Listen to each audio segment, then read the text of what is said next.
When it comes to what your family eats and drinks, you know your choices matter.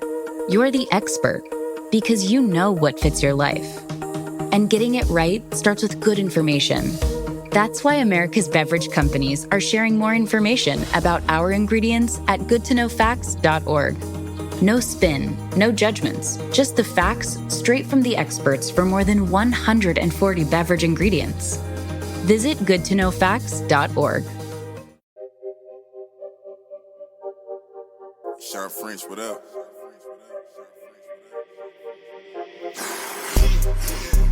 This one luck, I let the pain inspire me. I put my all in everything I'm doing. Up until it's done, I'm me for the entirety. I put in overtime, I be working. Just know I'ma go for mine, cause I earned it. They watching, I know it's time. I confirmed it. A whole society determined. What is up, everybody? Welcome back. I am your host, Shawn French, and I have with me today a cancer survivor, a freedom forager, a faith-driven leader. She's an ultimate entrepreneur, and she is so incredible. I cannot wait to share with you guys my guest today, Jody Yonker. She is currently going through her own cancer journey, thyroid cancer, and the tumors are shrinking, and she is feeling great and looking unbelievable. So without further ado, I want to welcome Jody to the show. How are you, my friend? Well, thank you so much, Shawn. I have admired you from afar for years. I just love your journey and your TED Talk and just all of the things that you show up every day and do for the world. So I am super excited to be here. Thank you for having me. I got to tell you, that just made me emotional. Everybody knows I'm a softie. Did someone tell you how to really get me to almost cry? It's funny because it's funny, but it's not. But it's like we go through this journey and we're doing things every single day because we feel it's what we've been led to do. And all the while, a lot of times I have felt like no one notices. And when someone like yourself, whom I also respect and admire, comes on and gives me that little bit of an affirmation, that external validation, I tell you, I do crave it and I do appreciate it. So thank you. It makes me feel very happy. You're so welcome. I think when we're very driven, we forget to allow ourselves grace and to give ourselves accolades, or just to remember, like, I really did do that, and I really am showing up in a powerful way. So, well, because we don't know, right? Because like everything on the internet is so skewed. We don't know based on analytics, or I cannot believe how hard it is to even reach just the community that I fought so hard to build on Instagram. So if I post something, it just kind of goes hand in hand with my original thought process, right? Is like no one's seeing it, right? If the bulk of the consumers are non-followers, or that are not currently in my community, it's like, then what I build this big following for? Like what's going on? Like how do I engage you? And it's so funny because like I just don't know the answer. I don't know the answer. I don't think any of us do, right? No. Instagram isn't a human. It's not our friend. It's something that we're constantly battling with. But I think all we can do is just be authentic and show up true to ourselves, right? Yeah. And some days it's going to hit as far as algorithms go, but oftentimes it's hitting, even if the algorithms aren't showing it, it's touching that person. And that's, I think at the heart of it, that's why we put the content out there, right? We do it because we want to make a difference. It's funny because like someone said to me the other day, is like, hey, I've been watching all your stuff. I see it all. There's one of my former baseball players. He came over for dinner. He's good. He's a good friend now. Jake Gibson. He's like, bro, I've been paying attention. And I asked him, like, you don't like, can you engage? So I know you're there. It's like, but it's funny because that's for me. And so I sat there and I thought, like, immediately after I said that, I said, dude, I'm sorry. No, I shouldn't have said that, because you're consuming the content and you're getting what you need out of it. And, the likes and the comments or the shares, whatever, that's just for the creator, right? That's that external validation to say, like, okay, you're doing a good job, buddy. Keep going. There's your pat on the back. But anyway, we're not going to talk about it. I always tell people this. I say, okay, if we go to the grocery store, which I am an extroverted introvert, right? Like Mm-hmm. I love stuff like this, but in real life, like we were talking, I like space, you know? So if I went to the grocery store and 20 people came up to me and was like, oh my gosh, hi, said all these things to me, I would Yeah. be so Yeah. overwhelmed. But if I Yeah. get 20 likes, I'm like, I was really shooting for 60. I know. No, it's funny because like I I'm very extroverted, but what people don't know about me, I'm a closet introvert. And it gets that way sometimes. And if I see three people at the grocery store, that's just not the time I want to connect. You know what I mean? It's like, dude, like I gotta get up out of here. You know, I don't want to go through this conversation. And I always try to end it with like, oh man, like, hey, let's give me a shout. Call me. Because if I'm running into you in the grocery store, it's probably, you probably have my number. If I'm talking to you in a grocery store, right? And it's so funny, they still don't want to let you go. It's like, dude, like, listen, man, I gotta get these eggs, and I make it like, hey, I got ice cream at the very bottom of the cart, man. You can't see it, but I got to get this home. My kid's gonna be pissed. It's melted. So he's trying to. It's hot out. It's hot, but no, you're right. If you look at a reel and you're like, okay, well, 300 views, this sucks. But if 300 people walked into your house right now to listen to what you're saying, you'd be like, whoa, back up.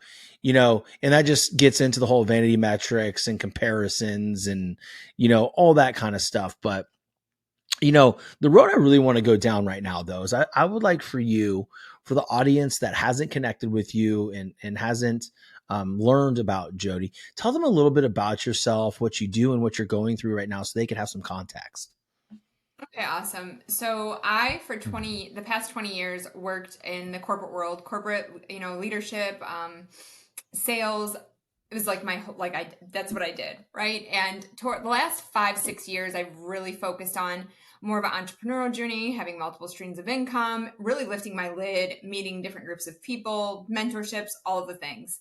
And last summer, almost a year ago, I wasn't feeling right. I'm very healthy. I do a lot of certain things. I hired a distance nutritionist, and she was like, you're kind of like, without in a kind way, she's like, you're kind of crazy compared to most people. Like, you do like 90% of things that most people don't do, right? I'm like, I know. But I was still feeling like bloated and fatigued, and I just couldn't figure it out. And she was able to order blood work, and she ordered TPO antibodies. Mm-hmm. And she said, I don't want to scare you, but I have hypothyroid and Hashimoto's, and I'm kind of thinking this, but I don't want to scare you. So it came back that they were really high. So I walked into my PCP and said, I have these high numbers from a nutritionist. I have family history. I haven't been feeling well. And so he immediately ordered an ultrasound. From the ultrasound, he called me. I'll never forget it. You just don't forget this kind of stuff, right? I'm driving in a car. It's like a movie. The sun's shining down in the back of the car. The doctor calls it almost 7:00 at night. I'm like, like, your soul just knew. You're like, he ain't calling me at 7 p.m. to tell me anything good. No. And he, was like, it starts off with, I'm so sorry. And I'm like, oh, Lord, have mercy. Oh, and it was like, my soul already kind of knew, yeah. When I seen those antibodies, like things just kind of started to make sense. And from there, I had a biopsy done. And in the biopsy, it goes, don't worry, 90% of the time I tell people, good news, my job isn't that bad. And when he turned around, my husband and I were sitting there, and you could see like his shoulders kind of go down when he looked under the microscope. And I was like, you don't have to say it. And he said, I do, it's my job. And I said, oh, I can tell, by your body language. And he said, I am so sorry, that it's definitely cancer. And from there, I, scheduled the surgery and decided to do a lobectomy. Like, we can see my battle scar here. Decided to do a lobectomy, which is removing half. And we removed the half, and I was like, okay, I made it through it. It's going to be okay. I'm not going to have to take meds. Like, kind of had it, how it is. We make a game plan, right? Like, yeah, of course. It's in our control. Yeah, of course. Yeah. Then, we're in control here. Yeah, of course. I'm like, this is what I'm going to do. I can barely control my calendar. Like, it's not, something like this would be way out of my depth. But anyway, go ahead. And honestly, I do think with as much time as I've had in stillness and surrender, that is what God was doing this whole time, right? Mm-hmm. Because here I thought I was just going to, like everything else, okay, I'm putting it in a box, put the lid on it. This is what I'm going to do. And I went to the appointment with the ENT, like for a follow-up, and he is a surgeon. He's not an emotional guy, right? And I looked at his white coat, and there was a crucifix on it. And he got knee to knee with me, and he said, I can't do the next surgery. And I was like, what? Why? Like, why would you not do the next surgery? And he said, because your cancer is metastasized to the other side of your thyroid. to the lymph nodes in your neck and to the top of your collarbone. And I just sat there like, what did you just say? Like, the first time I was told I had cancer, like your whole world kind of shifts. And then that time I was just shook, right? Like just dumbfounded. Like then it was like, what's going to happen? Yeah. And, like, what does this mean? Where else is it? And I kind of asked him those questions and he said, I'm going to order a CT scan. We're going to see where else everything is. And he's going to send me to the University of Michigan. I live in Ohio. So it's like a really good hospital in the neck, in Michigan. Yeah. So went up there and the doctor was really great. He was like one of the head cancer surgeons up there. And he said, it has metastasized. I am going to remove it. But I don't think, because I thought I was going to have to do a full neck dissection, which to me, the thought of it, and this is, I'm not saying that this is accurate, but do you know what a spatchcock chicken is? No. It's really cut the chicken down the middle and lay it like this. And I felt like that's what they were going to be doing with my neck. You know what I mean? To get all of that out. And he said, I don't think that I have to do that. So we just did the full removal. And I then went in for follow-ups and they said, things look good. There was still some positive lymph nodes. So I did radiation with a nuclear team. It was a week long, different series of tests, different things. And the radiation will be in me for 6 months. And it is shrinking. So that's amazing, right? As hard as this was. Yes. As hard as this has been, in ways it truly is miraculous. Like I still am functioning. I have my hair. Like there's so many things that it's changed my life so much, but it's also, I think it was a surrender. Like that's my word for 2024. That's awesome. Like, yeah, it's just been wild. Yeah. You still have your beautiful red hair. Like it's still there. I mean, I'm so thankful for that. It's falling out kind of, but it's still, well, if that's falling out, you're doing pretty well. Thank you. So the radiation will be within your system. You hear the sad story all the time. A father or mother passes away and didn't have life insurance, and the family is left to deal with the debt and struggle without any financial help. That's where term life insurance comes in. It can help protect the family financially from those struggles if something unexpected were to happen to you or your spouse. Fabric by Gerber Life is term life insurance you can get done today for busy parents like you, all online, on your schedule, right from your couch. You can be covered in under 10 minutes with no health exam required. If you got kids, and especially if you're young and healthy, the time to lock in low rates is now. Even if you have life insurance through your employer, it may not offer enough protection for your family, and it may not follow you if you leave your job. There's no risk. There's a 30-day money-back guarantee, and you can cancel at any time. Join thousands of parents who trust Fabric to help their family. Apply in just minutes at meetfabric.com/TDS. Meetfabric.com/TDS. MEET fabric.com/TDS. Policies issued by Western Southern Life Assurance Company. Not available in certain states. Prices subject to underwriting and health questions. For 6 months. Where are we on that timeline right now? So I had it done in February. Okay. All right. So till August. Well, yeah, like right? September. Well, it was middle of February, so like October-ish. Yeah. Okay. When they'll actually do the retesting. I'll go back and they won't do the same things, obviously, but they're going to do a series of tests and make sure. And they did blood work in April to make sure, and testing to make sure that it was shrinking. And the numbers are half of what they were before. So that's awesome. That's fantastic.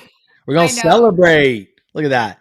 We're going in the right direction, and I have no doubt you'll continue in that direction. Let me ask you this though, because I've had my own scare before, and I'll give you the background.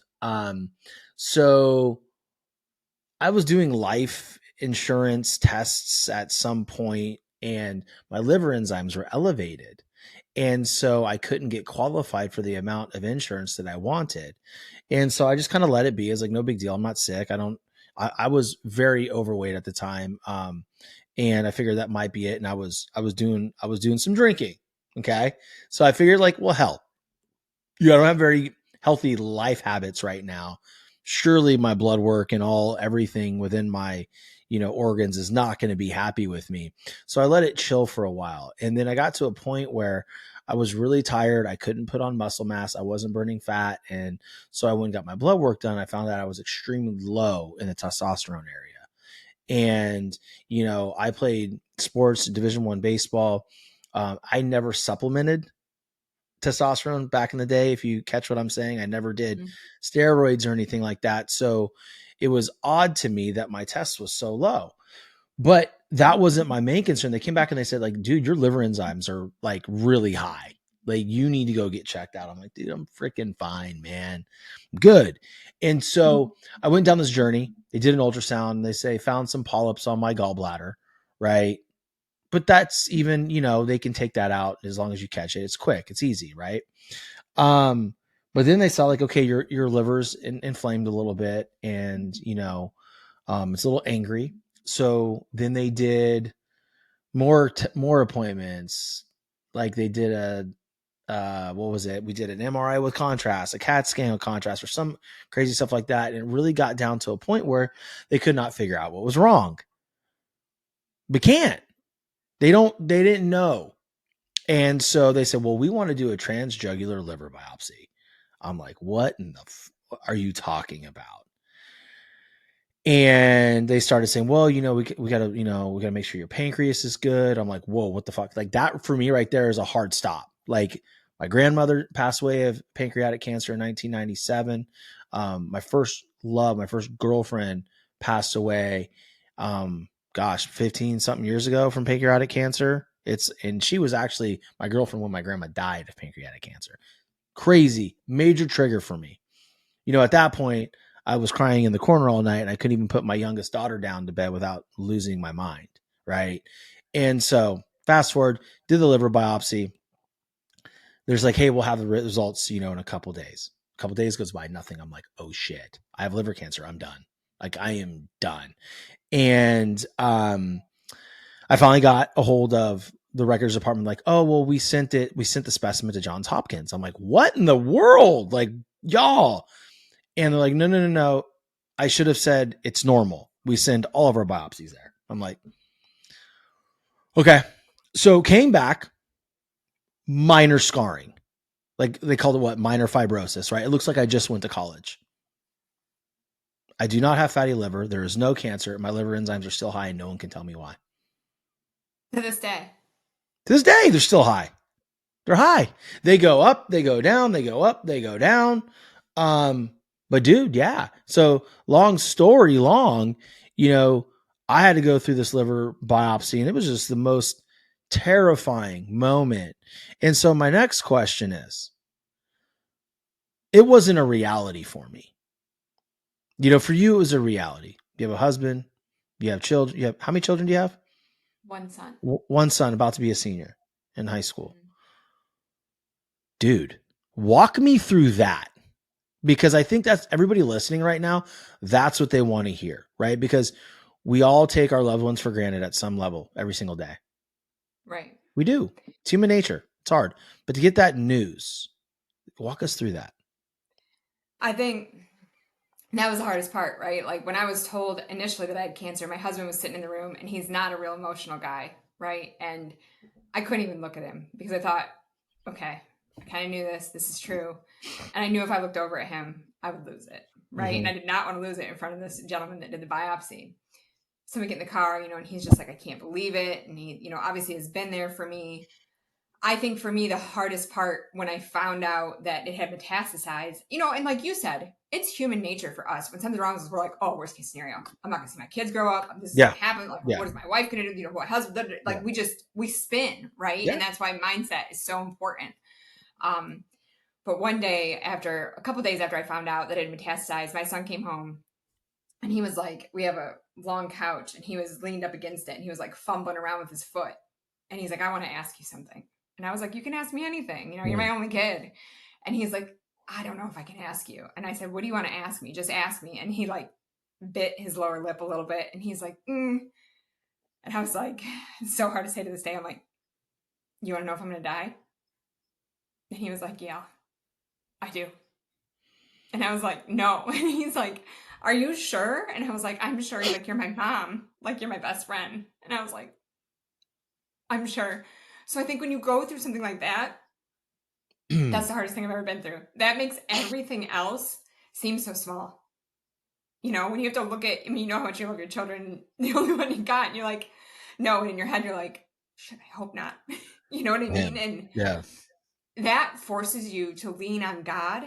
There's so many times through this, like there's things you need, you know what I mean? Then you're just like, I don't feel what I need from someone else. And it's forced me to lean on God. I've had to beg God, like, please love me the way no one else can. Please show me that unconditional love that I need right now, because, you know, there's times where my husband's not capable, my son's not capable. Mm-mm. I'm just a human. I don't even know sometimes what I need. You know what I mean? I think when you go through a surrender like that, it forces you to think differently. Mm. It forces you to think, this life is just this life, right? And then what we're constantly doing every day, what we should be doing, is working towards being the best version of ourselves for where we're going to be someday, right? What we're leaving behind, so that people realize, like, wow, she made that a little bit better, right? Like, or if she can show up this way through this, I can too, right? Yeah. Um, Dude, because it just changed you. I mean, I, there's no way around that. you got Okay, me there, sorry. my friend. You I got promise. Like I got a tissue, but I'm like, I'm gonna keep it together. no. Listen. I mean, listen. If not anything on the show, we can be 100% authentic with our emotions. I'm like listening to this, and and I'm, and I don't know why.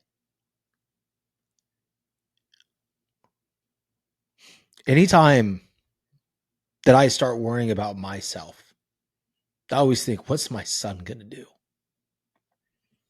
Then I have two beautiful daughters, a 7 and a 5. But for some reason, I'm like, what's that little man going to do if I'm not here? And I think it all boils down to my son has a very special name. My mom, when she was 6 years old, was um, driving up in Northern California. She wasn't driving, but my grandfather was. And my grandma was in the car, and then her brother David, and they were hit head on by a drunk driver. Killed my grandfather and killed my uncle before I even knew him, obviously. My grandmother and my mom survived. And my grandfather's name was Bobby Lee Doster. Um, and you know, I looked just like him. I ended up playing the same position as him. I was a catcher. He was a catcher. His actual friends that played with him came and watched me play a fall ball game when I was in junior college and said, "You are your grandfather. You look like him. You play just like him. Like you are a mean son of a bitch." I was like, "Thanks," and it meant a lot to me. Anyway, my son's named after him, and so there's just like this weird emotional, you know, overlaying loss, you know, to the family with that name, and for me, it was bringing that name back. And so it's weird. Like you mentioned your son, you know, and it's just for me that really connects with me because, of course, I worry about all my children, but for some reason, like it goes straight to him.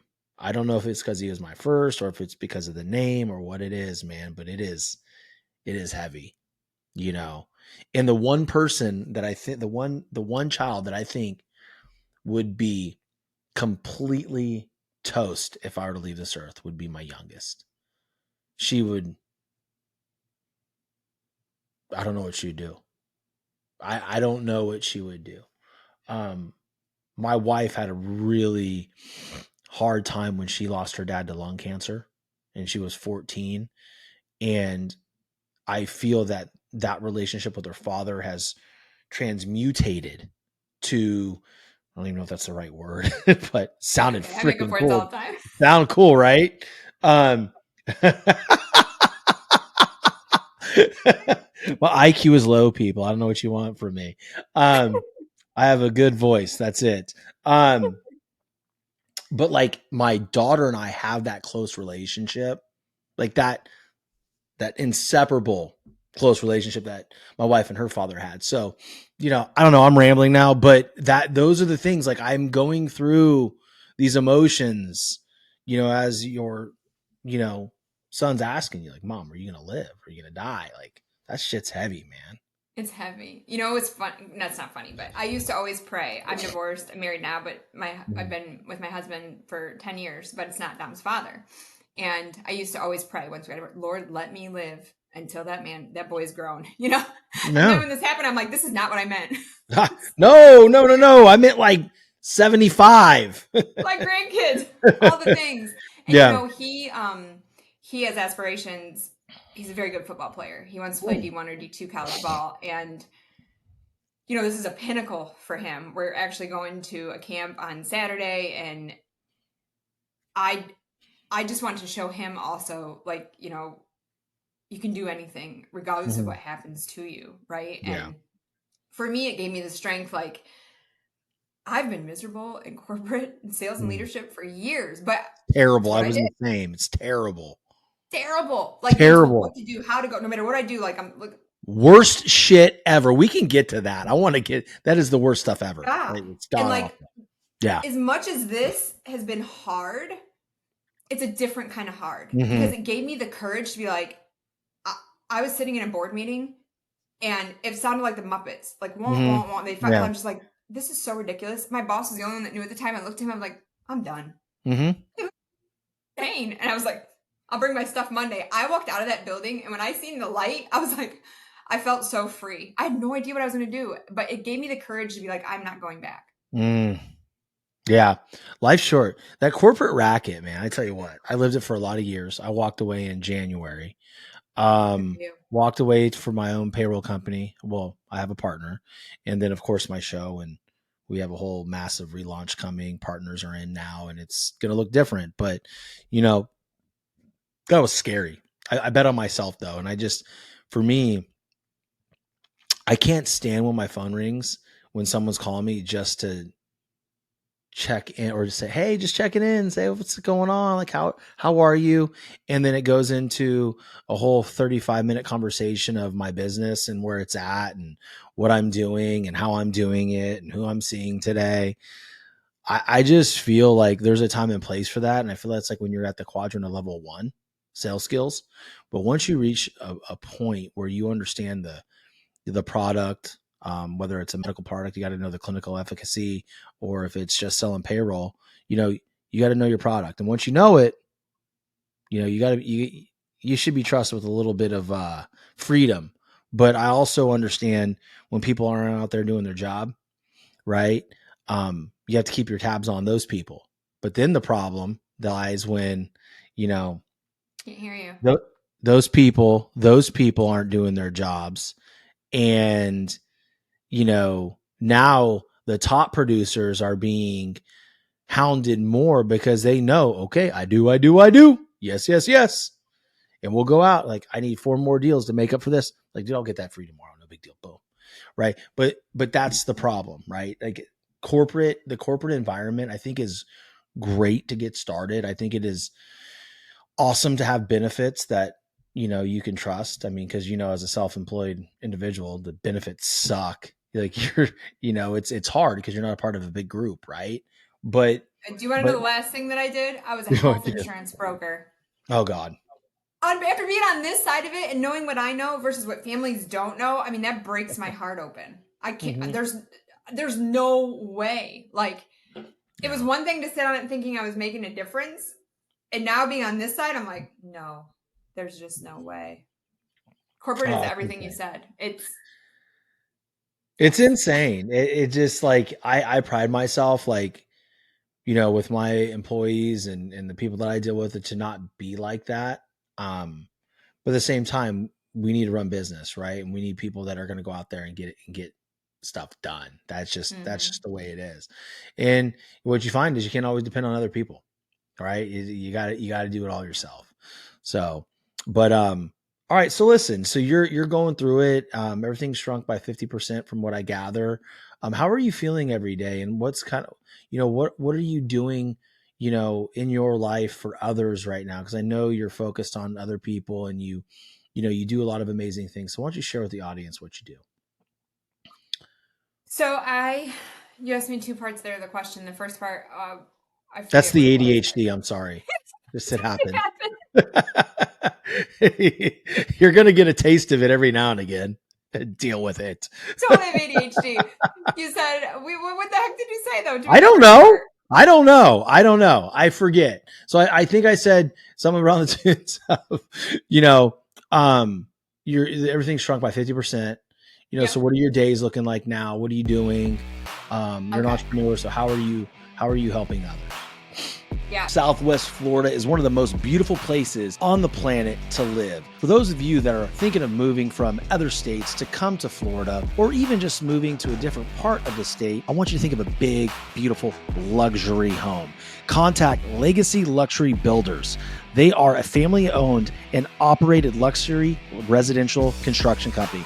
As a family-owned business, they believe in the power of building not just homes, but legacies. Contact Legacy Luxury Builders. So honestly, I feel a lot better because I think to have had things metastasize as much as they did, I was living with this for 8 to 10 years. Like 2014, I lost my hearing and developed a fish allergy. I think it was all related to this and I didn't know. 2018, I had my gallbladder out. You talked about a gallbladder because they told me that's what it was. So I did it. It was really this. I didn't know. 2021, I had a miscarriage. It was because of this. I didn't know. You know what I mean? Like there's so many things that my body was saying, please help, please help. But my numbers were within normal limits and my panel said nothing was wrong. Even when I went in, if I would have went in with that test that I did, my TSH, which is like your thyroid marker, was within normal limits and it was riddled with cancer. Wow. So that's part of why I show up every day and try to help educate people, because if I would have just went in and said, I think something's wrong with my thyroid, they would have been like, no, you're fine. Go home. So what do you tell people? I mean, like, let's think about that because we are trusted. Like I'm sitting here, I just got my blood work done. My PSA for prostate came out normal. All my levels are normal, but how the hell do I know? So how do you instruct people to find out what's really going on? Because that sounds scary as hell. Right. So when you have, obviously I have surgeons, I have neurology, nuclear teams, endocrinologists, all these doctors, but I sought out a functional doctor and I kind of I say it's like dating, right? Like I interviewed probably close to 10 overall across the United States. And through those interviews, I decided I wanted a woman. I wanted someone I could look in the eyes. So I wanted her to be local and I wanted her to have had Hashimoto's and know what it feels like to be me. And, had maybe not thyroid cancer, but thyroidectomy, something very similar to me. And I found one and she's been so helpful. They think differently.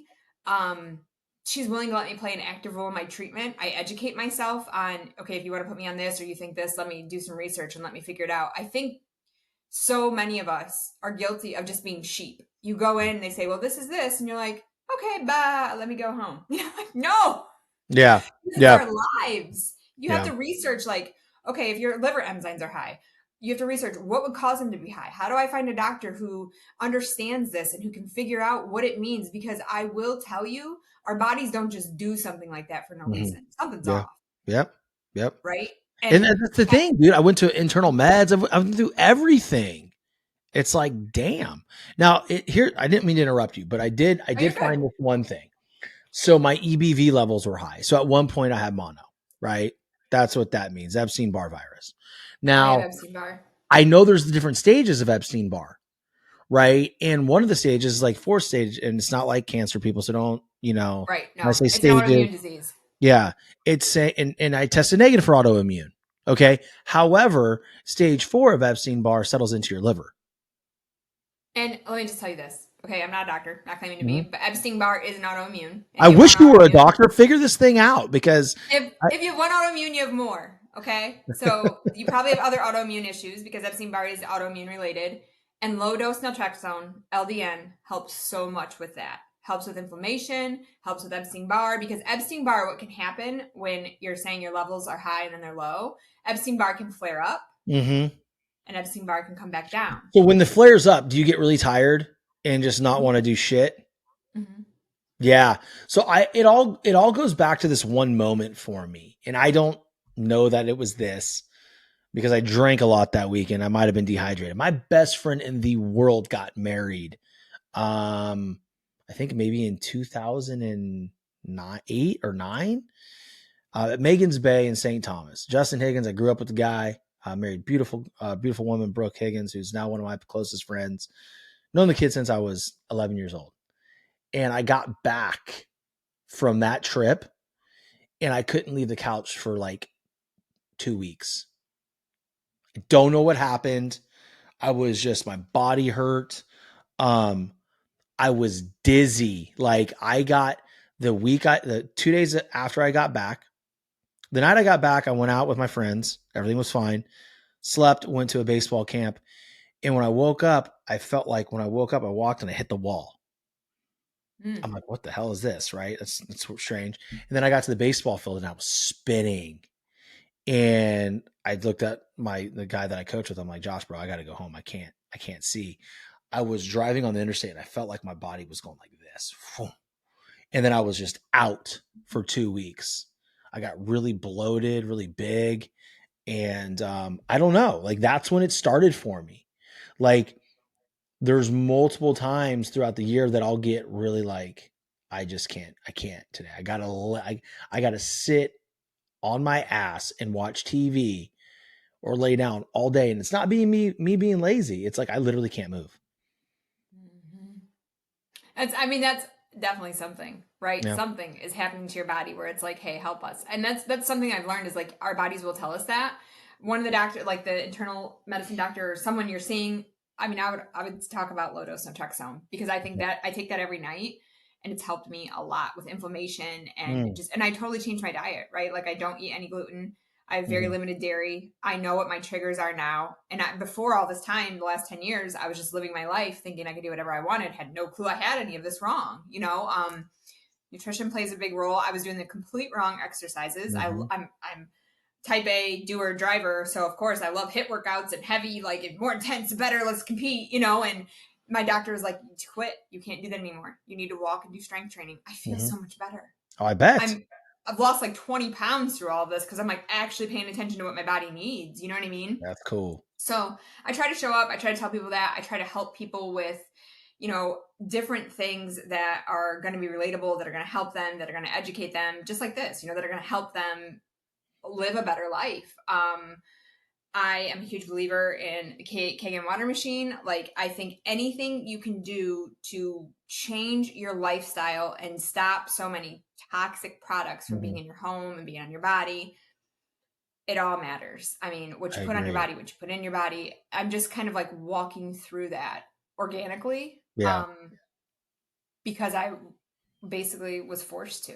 I think if you go through, like the people who go through something like this and just think, I'll be fine. I'm going to go right back to that lifestyle. We'll go somewhere and people are like, do you want to drink?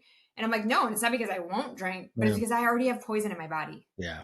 Yeah. How am I going to put more poison in my body? It's funny because like, I don't see anything wrong, for day-to-day people, like if they're not going through what you're going through, to have some drinks. Like right.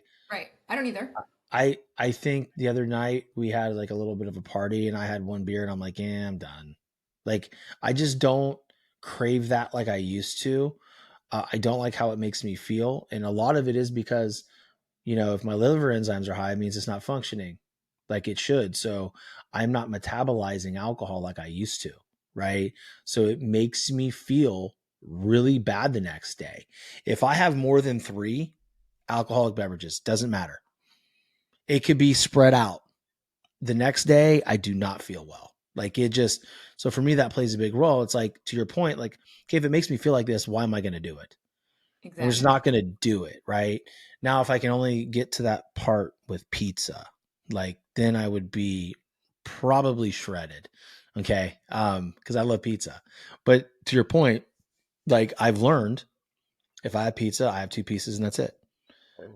Because if I have more the next day, I can't function. I just don't feel good. There's too much. There's the gluten, there's the dairy, right? There's just a ton of stuff in there. Probably that's, not very good for my body and my system. So, I think it's important, like you said, just to walk through things that you're putting on your body, putting in your body, and being more aware. I think a lot of times, like I was thinking like, okay, what would be the pushback on this? Right. And the pushback is like, dude, something's going to kill me. Right. Like The sun's dangerous, for crying out loud. Something's going to take me out. I'm not going to spend my life auditing every single thing that I put on or inside my body. And what people don't realize is you may have to do that for a week or two. That's it, until you have a baseline and you get the readings back. You understand what's going on. So it's something that I've been really toying around with as well. So it's interesting that you brought that up. A lot of the reason I haven't circled back with the liver is just because it's traumatizing. It's just, Well, it's very traumatizing. speaking of trauma, that's another thing, right? Like, I do help, like, for years, I've been a mentor as far as like trauma healing, because this all stems from, and it's crazy when you can link the pieces. I grew up in fight or flight. I have adrenal fatigue. I take DHEA for that now. Like, I grew up in this fight or flight situation where I was doomed from the beginning and just had no idea, because you don't know, you know what I mean? So trauma is huge. When we don't deal with trauma, it comes out in other ways. I do think, yes, there's family history, but growing up that way, and here's something else I'll tell you. This is the first time in my whole life, I was running from, I never want to be like my mother. I never want to be like, everything I did, corporate ladder, this, that, success, wealth, never want to be like my mother. This was the first time that I put in the work these past few years and really let all of that go. And now I'm not running from anything. I'm running to who I'm supposed to be. Yeah. Unapologetically. I love that. And that's attractive. That's very attractive. It's funny because a mentor of mine, he was my leader at Paychecks, Kurt Cushing. He always said, I just want to make sure you're running towards something and not from something. So true. I mean, So and powerful. I'm like, and when he first said it to me, and our relationship has gotten much better, right? Like we went through a tough spot. I resigned from the company one time and I blasted him. And, we circled back around, I ate crow and we built this amazing relationship. Love the guy more than anything. And, I just feel that when he said that to me the first time, it offended me. And not because he said anything wrong. It was all because of my weak mindset and my scarcity mindset. And really what it probably boiled down to is pride. You don't tell me, like, I'm going to go figure this thing out. Was I right? Yes, I was right. I was running towards something, right? Also away from something as well, because I didn't like the way things were going with that company. But that statement, that quote, I just feel like if you all can just stop right now that are listening, write that down, please.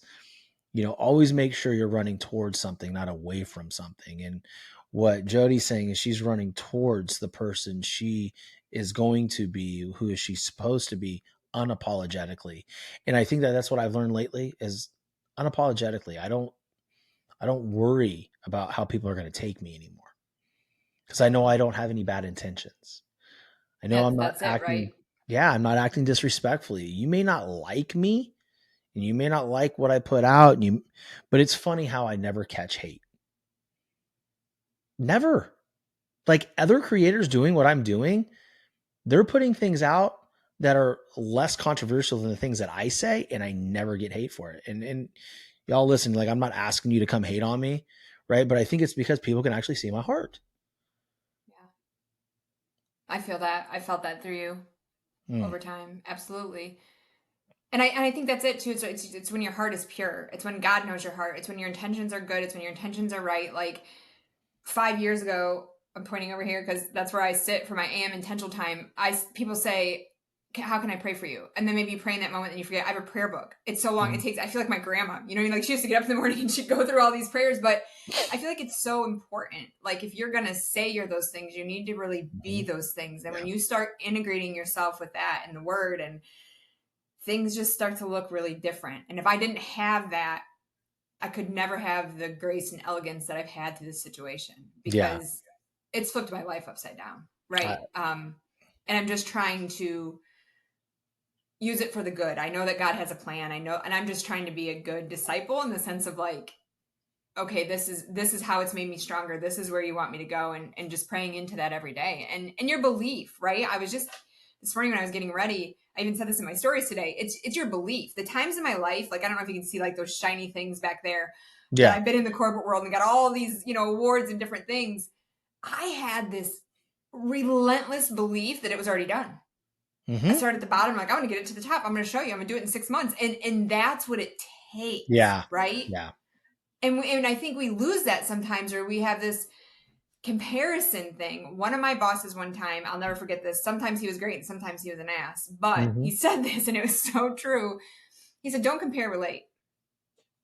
Don't compare yourself to where anybody else is at. Relate to the fact of how did they get there? Mm-hmm. How did they do it? Yep. What did it had to take?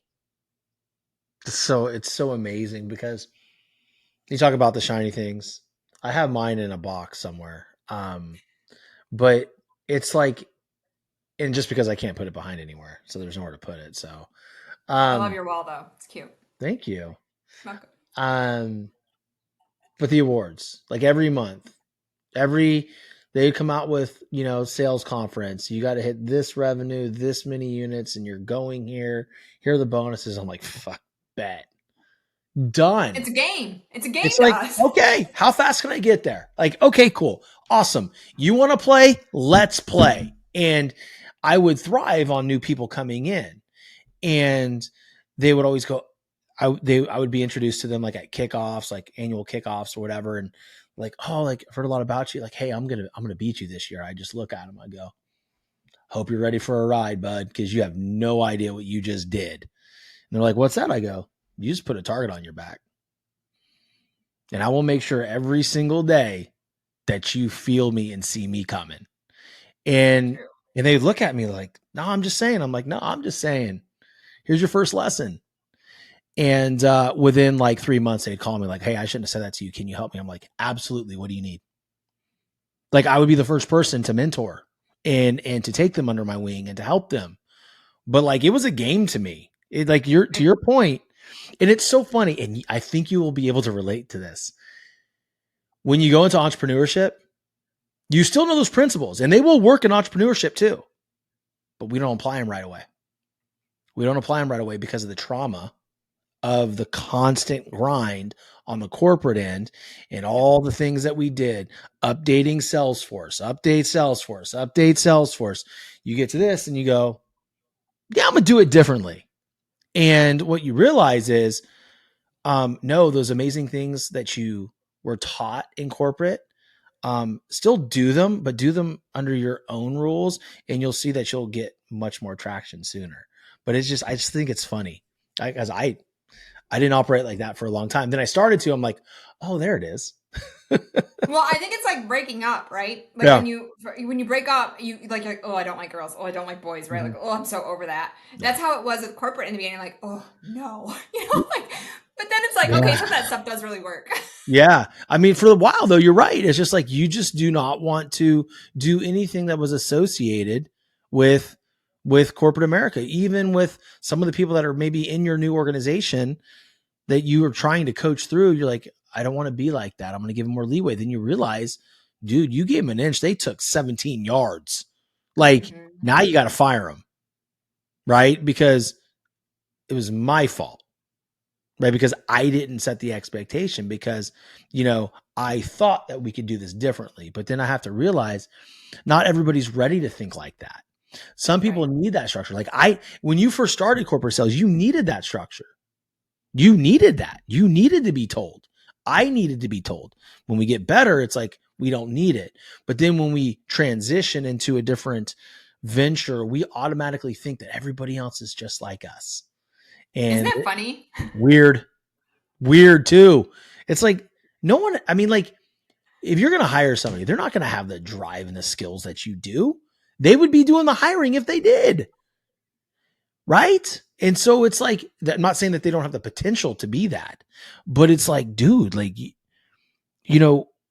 we have to realize that everybody's coming to us at a different point in their journey, and we got to be there for wherever they're at in their journey. And it might mean that we have to, keep them underneath the thumb a little bit more than we'd like to for their own good. Then we can let off.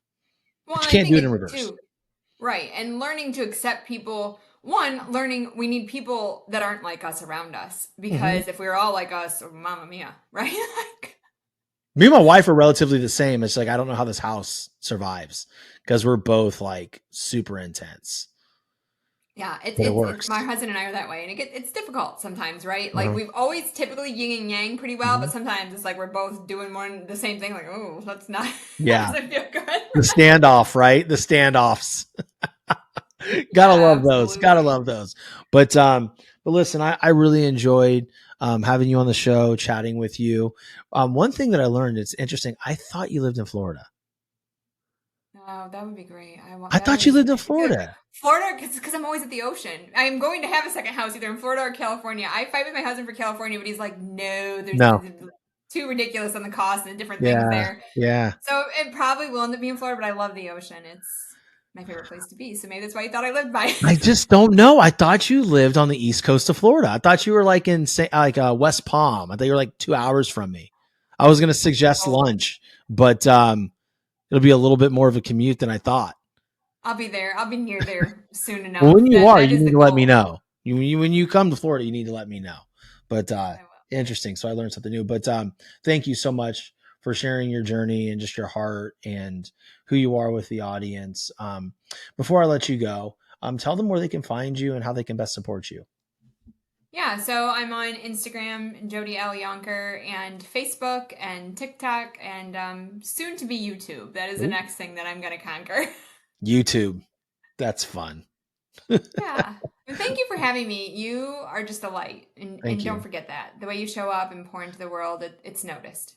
Thank you. I absolutely love you. And guys, girls, listen. If this is the first time you listen to the show, please subscribe, leave a written review, and share this episode with somebody that you love, know, and trust, or someone that you feel could just get something really good out of the things that Jody shared and I shared. And until next time, guys, just stick to your process, whatever it is that you create out there, and go at it with sheer and sadistic determination.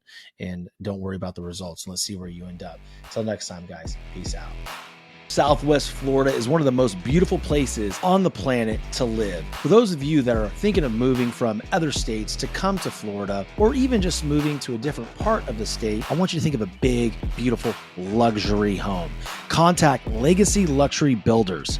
They are a family-owned and operated luxury residential construction company.